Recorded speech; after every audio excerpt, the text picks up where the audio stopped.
안녕하세요. 책 읽어주는 꿀잠 DJ입니다. 잘 지내셨죠? 오늘도 제이네어 가지고 왔습니다. 추석 특집으로 한 회를 올려드렸는데 들어주시는 분들도 너무 좋아해 주셨고 또 저도 너무 재미있어서 그 뒤가 궁금해서 추석 특집에 이어서 추석 특집으로 2번에 걸쳐서 업로드를 해드렸는데요. 그 뒤에가 너무 궁금해서 저도 못 참겠어요. 그래서 오늘 시간이 나서 제이네어를 펼치고 이번에 올려드리면 제이네어 제 3번째 시간이 될 것 같습니다. 오늘도 재미있게 들어주세요. 제 4장. 로이드 씨와 이야기를 나눈 뒤 배 씨와 에보트의 대화까지 엿듣고 나자 나는 빨리 낫고 싶은 마음이 들 만큼 희망이 생겼다. 곧 변화가 일어날 것 같았다. 나는 말없이 변화가 일어나기를 기다렸다. 하지만 변화는 쉽게 다가오지 않았다. 며칠, 몇 주가 지나갔다. 건강은 되찾았지만 내가 생각하고 있던 문제에 대해서는 아무 이야기도 나오지 않았다. 리드 부인은 이따금 엄격한 눈으로 나를 꼼꼼히 뜯어보았지만 말은 거의 걸지 않았다. 내가 앓고 난 뒤로는 나와 자기 아이들 사이에 선을 더욱 뚜렷이 그었다. 나는 작은 방에서 혼자 자고 혼자 먹었고 다른 아이들이 응접실에 있는 동안 나는 아이들 방에만 있어야 했다. 나를 학교에 보내겠다는 말은 비치지도 않았다. 그래도 나는 본능적으로 리드 부인이 나와 한 지붕 아래서 함께 지내는 것을 오래 견디지 못할 것이라 확신했다. 리드 부인은 나에게 눈길을 줄 때마다 도저히 주체할 수 없는 뿌리 깊은 혐오감을 그 어느 때보다도 강하게 드러냈기 때문이다. 엘리자와 조지아나는 명령에 따라 되도록 나한테 말을 걸지 않았다. 조는 나를 볼 때마다 볼 안쪽에서 혀를 내밀었고 한 번은 나를 때리려고 했다. 나는 지난번처럼 분노가 치밀고 반항심이 솟구쳐 당장 맞섰다.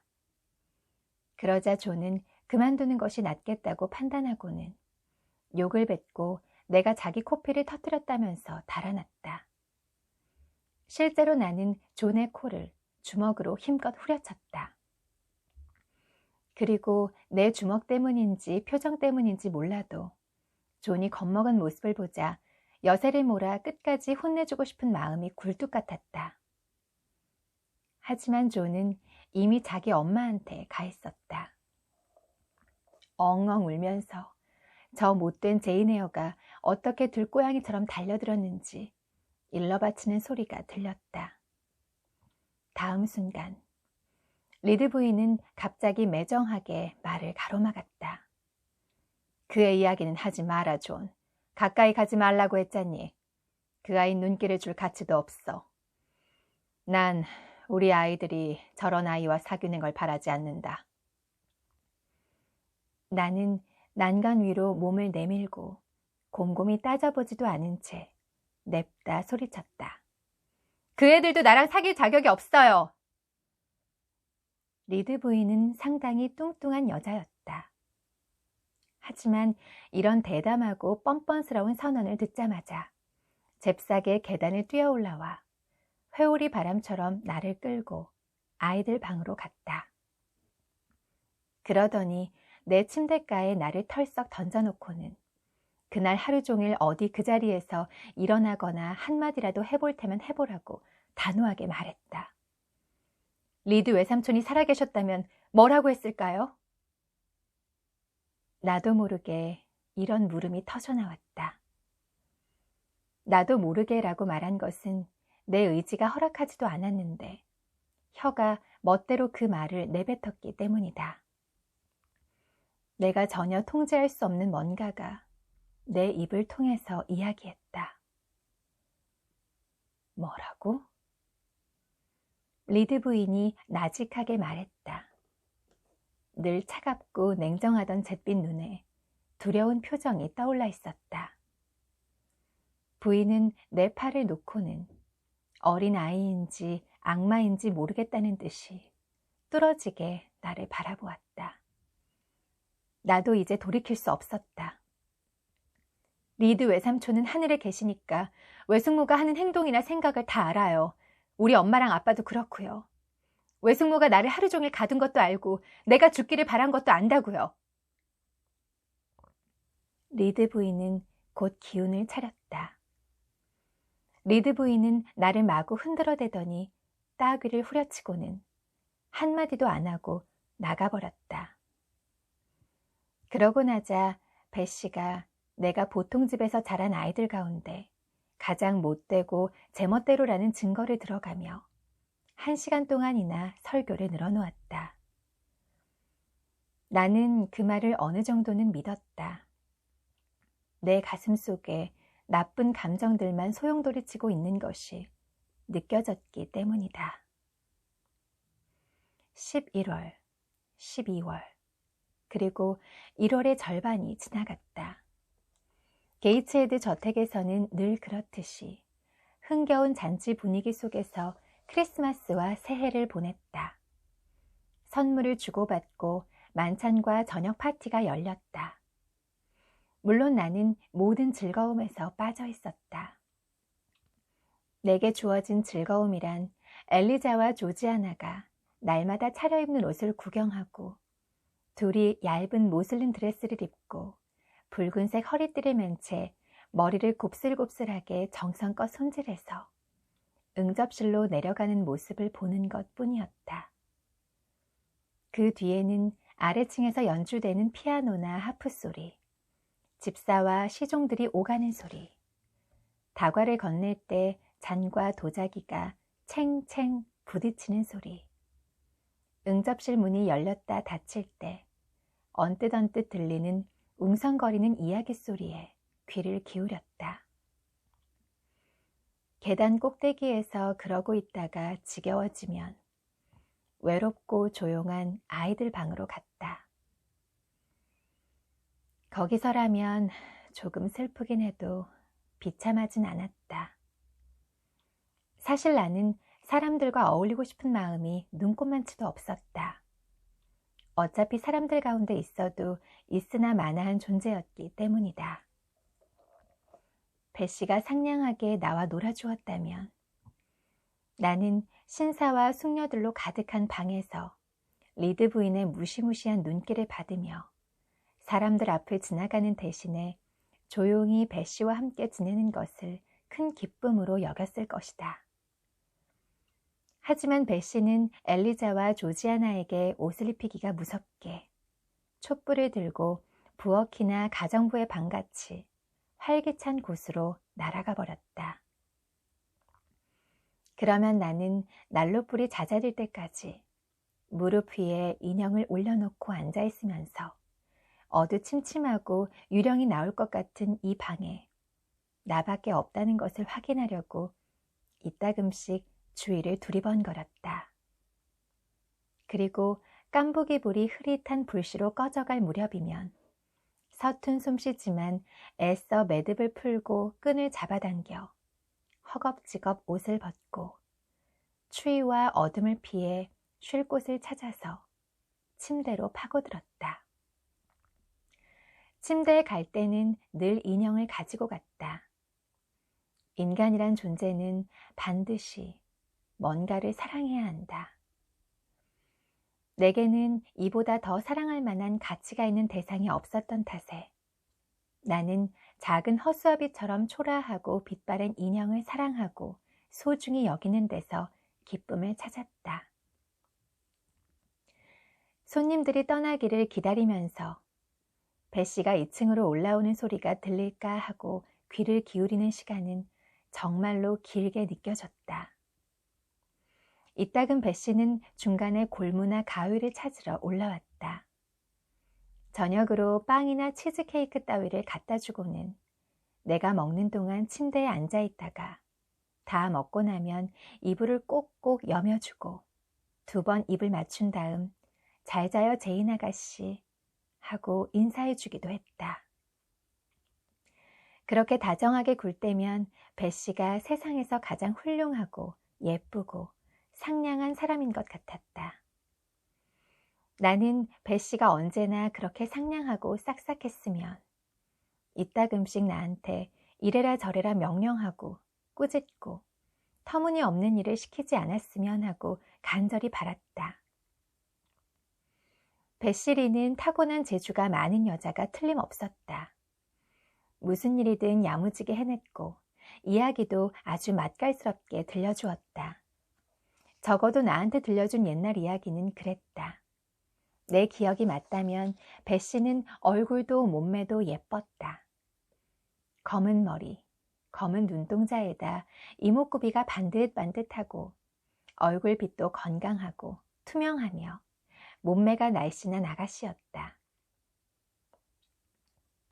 하지만 배씨는 변덕스럽고 성질이 급했다. 원칙이나 정의 따위에는 관심이 없었다. 그래도 나는 누구보다도 배씨가 좋았다. 1월 15일 아침 9시쯤이었다. 배씨는 아침을 먹으러 내려갔고 사촌들은 아직 리드 부인이 부르지 않아서 자기네 방에 있었다. 엘리자는 자기 닭한테 먹이를 주러 가려고 모자를 쓰고 외투를 입고 있었다. 엘리자는 먹이 주는 일도 좋아했지만 알을 가정부한테 팔고 그렇게 해서 돈을 모으는 것도 그에 못지않게 좋아했다. 엘리자는 장사에 재주가 있고 착실히 저축하는 버릇이 있었다. 달걀과 닭을 파는 것뿐 아니라 화초뿌리와 씨앗, 꺾꽂이용 가지를 놓고 정원사와 흥정하는 것만 봐도 알 수 있었다. 리드 부인은 정원사한테 어린 아가씨가 자기 화단에서 나오는 것들 가운데 팔려고 하는 것은 무조건 사주라고 일러두었다. 엘리자는 돈만 많이 준다면 자기 머리카락이라도 팔아치웠을 것이다. 처음에는 돈을 낡은 헝겊이나 머리카락 많은 종이에 싸서 눈에 잘 띄지 않는 구석에 숨겨놓았다. 하지만 이 보물 창고들 가운데 몇 개가 하녀한테 발견되자 엘리자는 소중한 보물을 잃어버리게 될까봐 50 내지 60%라는 높은 이자로 어머니한테 맡기기로 했고 분기마다 가차없이 그 이자를 거둔 다음 혹시라도 틀릴까봐 일일이 작은 공책에 적어두었다. 조지아나는 거울 앞에 있는 높은 의자에 앉아 다락에서 찾아낸 조화와 빛바랜 깃털들로 머리를 꾸미고 있었다. 나는 배씨한테 자기가 돌아오기 전까지 침대를 정리해 놓으라는 엄한 명령을 받고 내 침대를 정리하고 있었다. 배씨는 이제 방을 청소하고 의자에 먼지를 털라는 둥 나를 아이들 방 하녀로 곧잘 부려먹었다. 침대에 이불을 펴고 잠옷을 개고 나서 창가 자리에 흩어져 있는 그림책과 인형집 가구들을 정리하러 갔다. 갑자기 조지아나가 자기 장난감에 손대지 말라고 명령했다. 작은 의자들과 거울, 우아한 접시와 찻잔들은 조지아나의 것이었다. 나는 달리 할 일이 없어서 밖을 내다보려다 유리창에 격자 모양으로 껴있는 서리꽃에 호호 입김을 불어서 녹이기 시작했다. 바깥은 모진 추위 때문에 모든 것이 딱딱하게 얼어붙어 있었다. 이 창문은 짐꾼의 오두막과 마차길 쪽으로 나 있었다. 유리창을 가린 은백색 서리를 다 녹여서 밖을 내다볼 수 있게 된 순간 대문이 벌컥 열리면서 마차가 들어오는 것이 보였다. 나는 마차가 올라오는 광경을 무심하게 지켜보았다. 게이츠헤드에는 마차가 자주 왔지만 내가 관심 있어 할 만한 손님이 온 적은 한 번도 없었기 때문이다. 마차가 집 앞에 서고 초인종이 요란하게 울리더니 손님이 집 안으로 들어왔다. 이 모든 것이 나한테는 아무 의미도 없었기 때문에 그냥 멍하니 있었다. 그러다가 굶주린 울새에게 눈길을 빼앗겼다. 울새는 여닫이 창에서 가까운 벽에 딱 붙어있던 앙상한 벚나무 잔가지 사이를 돌아다니며 애처롭게 울어대고 있었다. 탁자 위에 아침에 먹다 남은 빵과 우유가 있어서 빵 조각을 부순 다음 창턱에 놓아두려고 창문을 잡아당기고 있는데 배씨가 아이들 방으로 뛰어 올라왔다. 제인 아가씨, 그 앞치마 벗으세요. 거기서 뭐 하는 거예요? 세수는 했어요? 나는 대답하기 전에 한 번 더 창문을 잡아당겼다. 울새한테 꼭 먹이를 주고 싶었기 때문이다.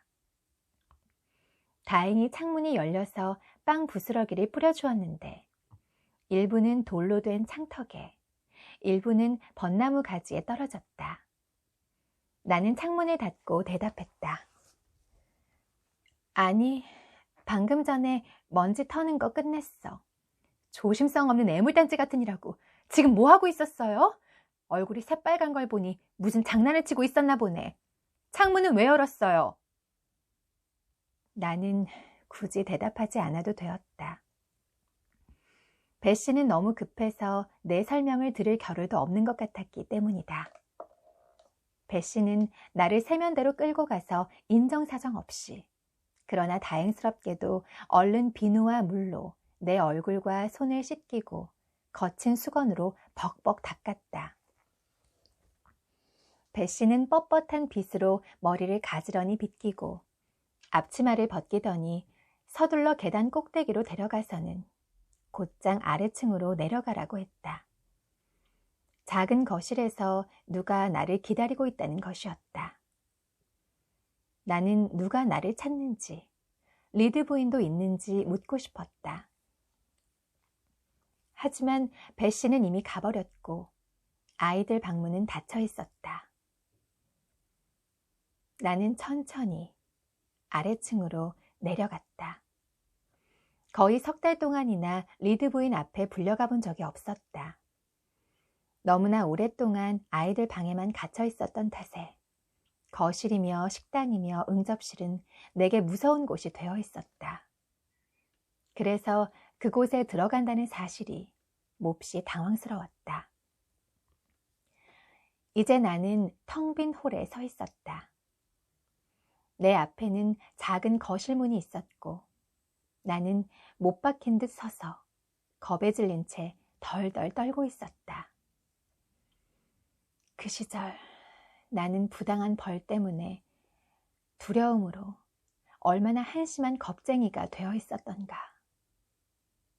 나는 아이들 방으로 들어가는 것도 무섭고 작은 거실에 들어가는 것도 무서웠다. 나는 10분 동안이나 갈피를 못 잡고 머뭇거렸다. 작은 거실 종이 요란하게 울리자 결국 마음을 먹었다. 들어갈 수밖에 없다고. 누가 나를 찾는 걸까? 나는 두 손으로 뻑뻑한 문 손잡이를 붙잡고 돌리면서 속으로 물었다. 문은 잘 열리지 않았다.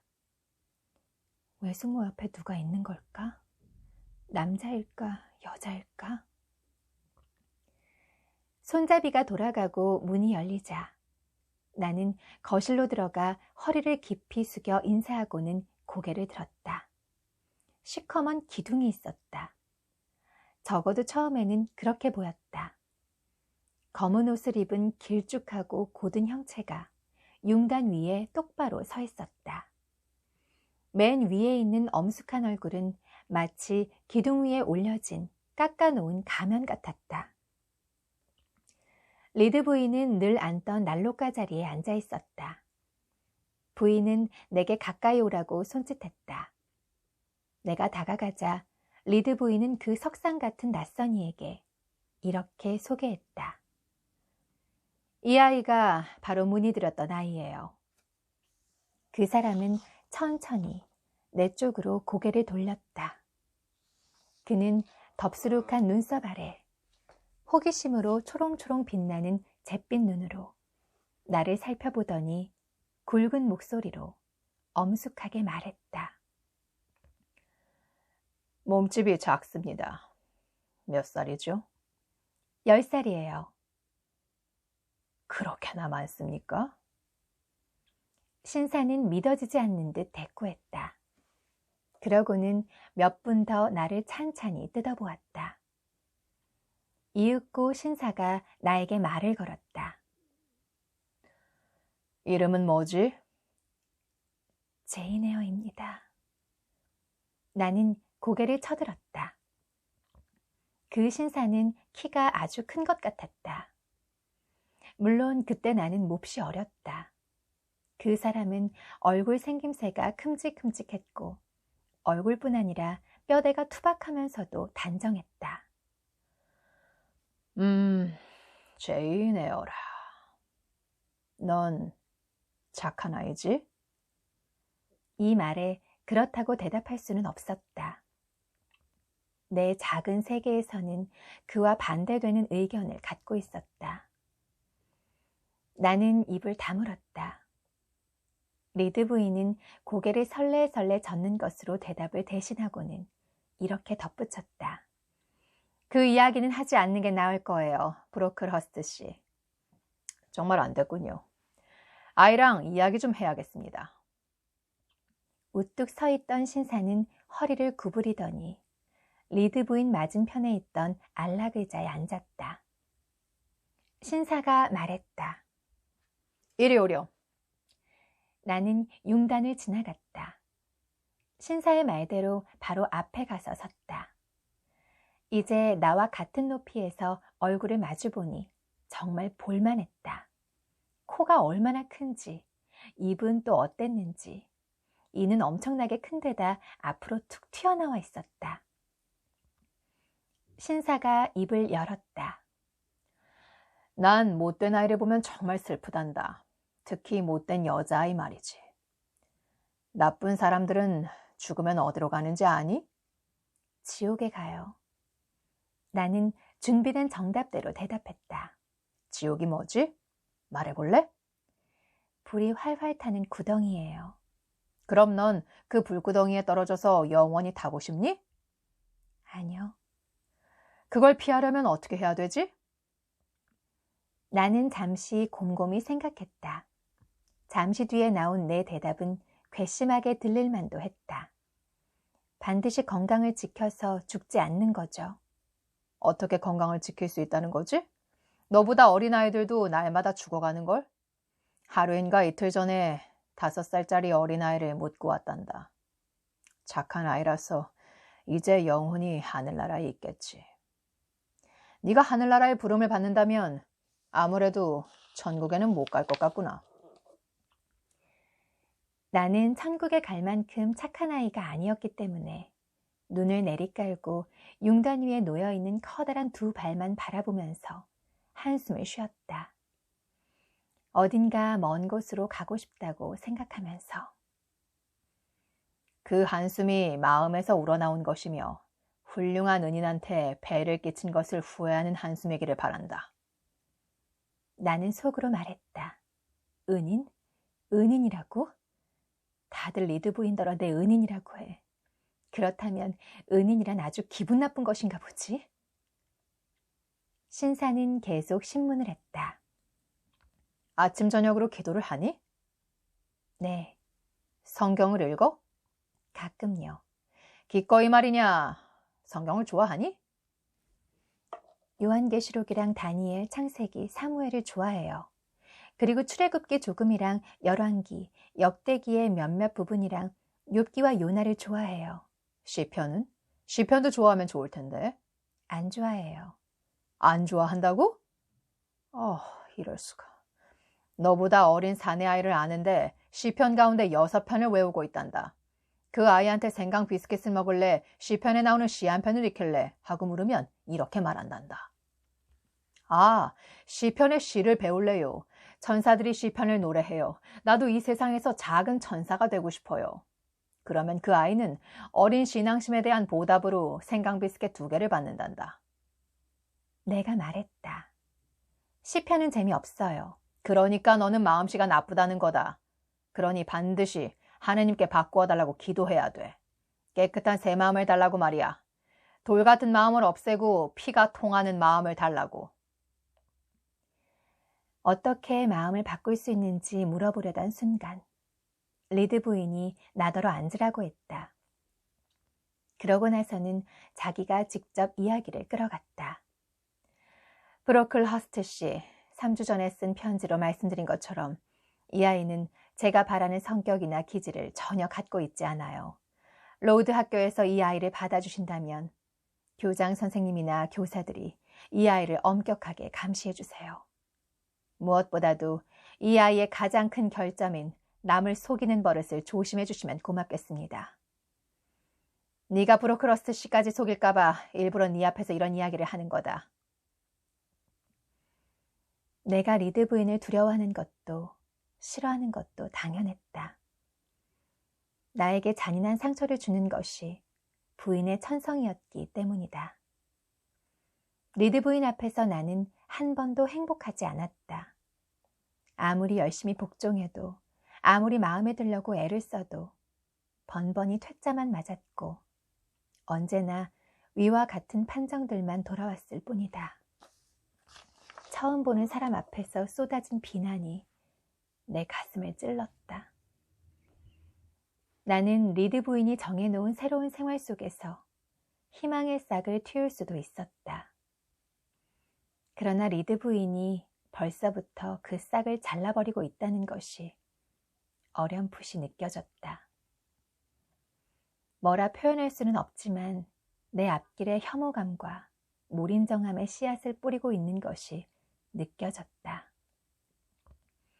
내가 브로클 허스 씨의 눈앞에서 교활하고 불쾌한 아이로 변하는 것이 눈에 보였지만 이런 명예훼손에 대해 도대체 무엇을 할 수 있겠는가? 아무것도 할 수 없어. 나는 애써 흐느낌을 억누르며 내 괴로움의 증거인 무기력한 눈물을 허겁지겁 훔쳐냈다. 브로클 허스트 씨가 말했다. 어린아이가 속임수를 쓰다니. 참 안타까운 허물이지요. 속이는 것은 거짓말과 가깝고 거짓말쟁이들은 모두 불과 유황이 타는 호수에 빠지게 될 운명이 되지요. 아이는 잘 감시하겠습니다, 리드 부인. 템플 선생과 다른 선생들에게도 이야기해 놓겠습니다. 내 은희는 이야기를 계속했다. 제 앞날에 맞게 쓸모있고 고분고분하게 자랐으면 합니다. 방학 때는 괜찮으시다면 늘 로우드 학교에서 보내게 될 겁니다. 브로클 허스트 씨가 대꾸했다. 정말 현명하신 결정입니다. 겸손은 기독교인의 미덕이며 특히 로우드 학생들한테 걸맞은 미덕이지요. 그래서 저는 학생들에게 겸손함을 익히도록 특별히 신경 쓰라고 지시한답니다. 저는 학생들이 품고 있는 자만심이라는 세속적인 감정을 억누르기 위해 가장 좋은 방법을 연구해 왔습니다. 그리고 바로 요전날에 제 방법이 성공했다는 뿌듯한 증거가 나타났지요. 제 둘째 딸 오거스타가 엄마와 함께 로우드에 다녀와서는 이렇게 소리쳤답니다. 아, 아빠, 그 학교 여자애들은 정말 얌전하고 수수해 보였어요. 머리카락을 귀 뒤로 빗어넘기고 치렁치렁한 앞치마를 입고 누런 삼배 주머니를 달고 있는 걸 보니까 정말 가난한 집 아이들 같던걸요? 그 애들은 비단 옷이라고는 처음 보는 것처럼 제 옷이랑 엄마 옷을 보더라고요. 리드 부인이 대꾸했다. 정말 마음에 드는군요. 온 영국을 다 찾아보아도 제인 에어 같은 아이한테 이보다 더 알맞은 곳은 없을 겁니다. 일관성이에요, 브로클 허스트 씨. 모든 일에는 일관성이 있어야 하는 법이지요. 부인, 일관성은 기독교인이 가져야 할 의무 가운데 으뜸이며 로우드 학교는 모든 점에서 일관성이 있습니다. 검소한 식사, 수수한 의복, 소박한 숙박시설, 고난을 견뎌낼 수 있는 활발한 생활 습관들. 로우드 학교는 그런 규칙에 따라 생활한답니다. 아주 좋아요. 그렇다면 이 아이가 로우드 학교에 들어가서 자기 위치와 앞날에 맞게 훈련을 받으리라 믿어도 될까요? 믿어도 됩니다. 이 아이는 선택받은 묘목들이 자라는 곳에 들어가게 될 것이며 그 자리에 뽑힌다는 엄청난 특권에 고마워할 것이라고 믿습니다. 그럼 되도록 빨리 보내겠어요. 이 넌더리 나는 책임을 빨리 벗어던지고 싶거든요. 그러시겠죠. 압류. 그럼 안녕히 계십시오. 저는 한 주나 2주 안에 브로클허스트 저택으로 돌아갈 겁니다. 제 친한 친구 아치 디콘이 그보다 더 빨리 떠나게 놔주진 않을 테니까요. 템플 선생한테 새 학생이 올 거라고 전해 놓을 테니 학교에서 이 아이를 맞이해드리는 데는 별 큰 어려움이 없을 겁니다. 그럼 안녕히 계십시오. 안녕히 가세요, 브로클허스트 씨. 부인과 큰따님한테도 안부 전해주시고 오거스타랑 시어도어랑 브러턴 도련님한테도 안부 전해주세요. 알겠습니다, 부인. 얘야, 여기 어린아이의 지침서라는 책이 있다. 기도할 때 읽으렴. 특히나 거짓말과 속임수가 버릇이 된 마사주의라는 나쁜 어린이가 너무도 갑작스레 죽어버린 이야기는 꼭 읽어라. 이 말과 함께 브로클허스트 씨는 표지를 입힌 얇은 소책자를 내 손에 쥐어주고 종을 울려 마차를 불러서 타고 떠났다. 아이고, 하필 또 만난 어른이 이따위의 어른이네요. 아이고. 이 앞에서 자기가 만들어낸 그 방법이 아이들을 훈련시키는데 굉장히 큰 효과가 있었다라고 말한 그 부분 들으셨죠?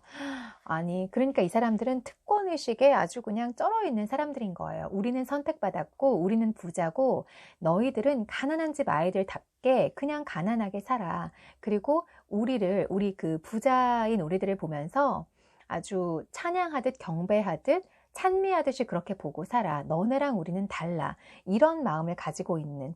그러니까 이 사람은 리드 부인하고 그냥 결이 같아. 똑같은 사람이네요. 그쵸?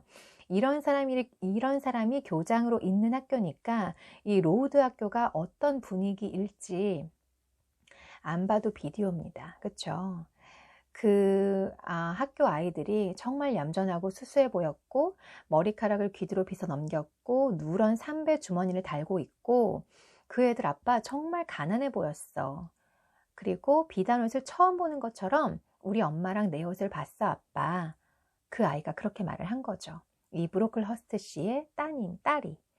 그러니까 딸도 이미 그거에 쇠뇌가 된 거고, 브로클허스트 씨는 뭐 두말할 것도 없고, 이 학교가 그러니까 그냥 가난하고 돌봐줄 사람이 없는 그 고아들을 너네는 이렇게 생겼어. 너네는 이렇게 살아야 돼, 평생. 가난한 아이들이니까 그냥 겸손하게 그냥 아래만 보면서 땅만 보면서 그런 옷만 입고 살아. 그런 학교인 거네요.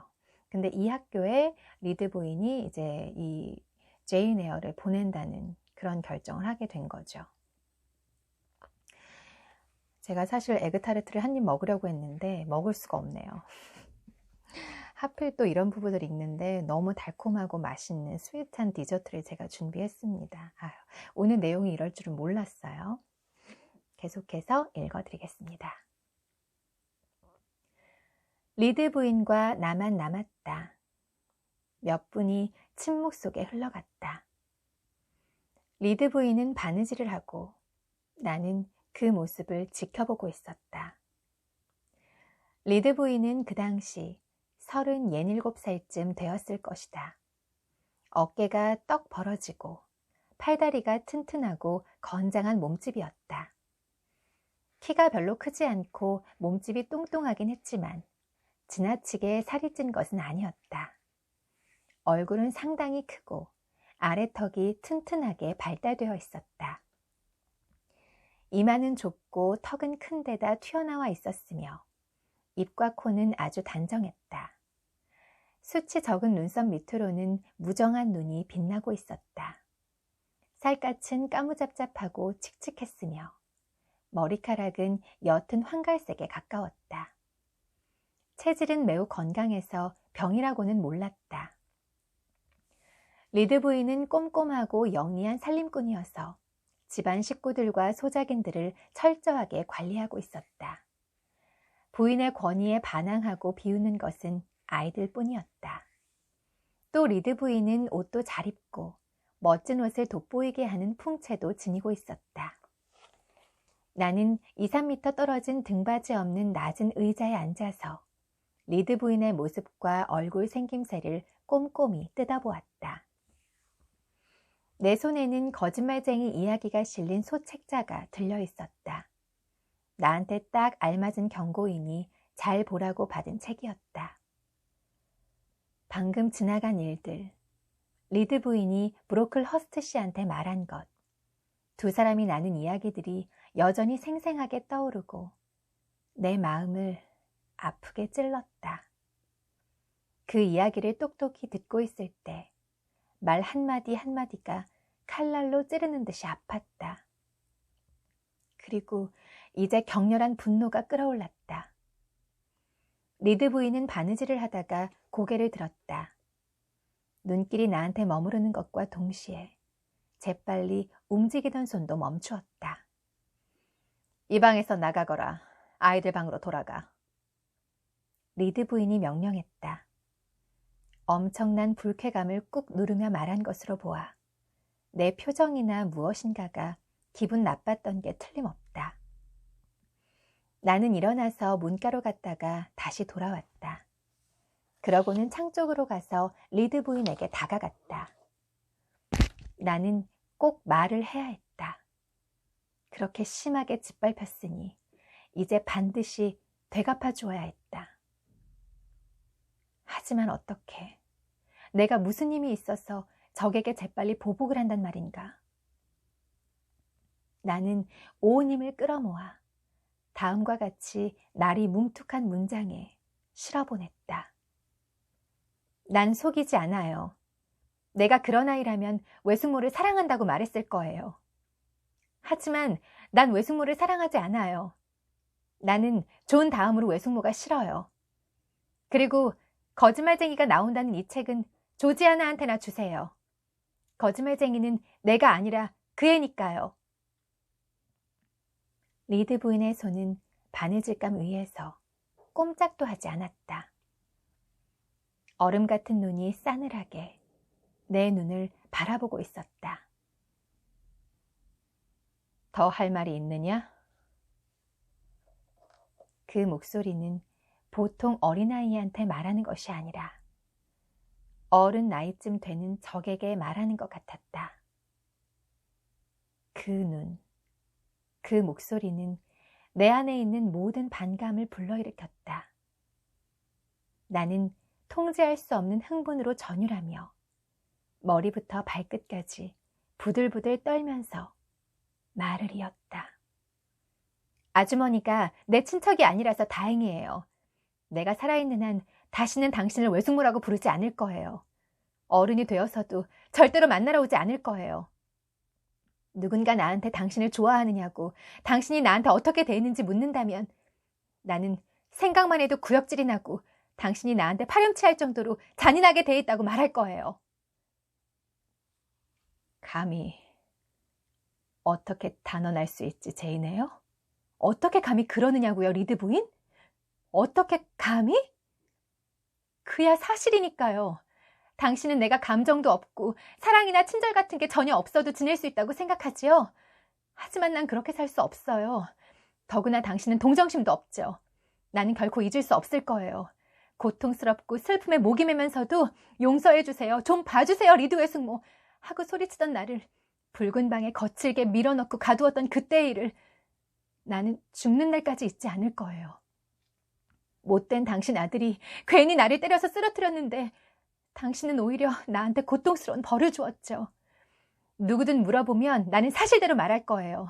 사람들은 당신이 좋은 사람인 줄 알지만 당신은 모질고 내곡한 사람이에요.